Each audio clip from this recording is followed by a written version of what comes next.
今日收到表友送嚟嘅一隻有天文台認證嘅美度手錶，佢話指表一日慢咗大約5分鐘。我哋而家打開底蓋睇下呢只有天文台認證嘅表，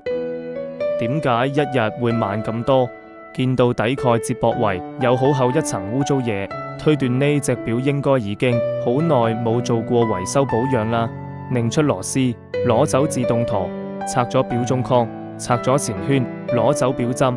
攞走表面，解鎖日曆卡簧，攞走日曆盤，發現上年輪管同上年輪片上面都有一層好厚嘅油泥污漬，呢啲污漬會令到齒輪之間嘅阻力變大，嚴重影響手錶嘅走時準確性。擰出螺絲，拆咗自動夾板，分解咗自動輪系之後，發現自動部分嘅潤滑油都變質咗，咁樣會令到自動上鏈嘅效率大大降低。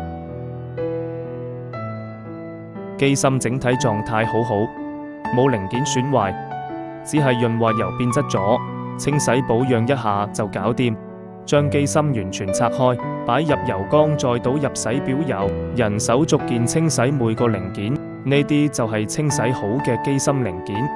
上調檢測，測試輪系傳動，加入輪系潤滑油。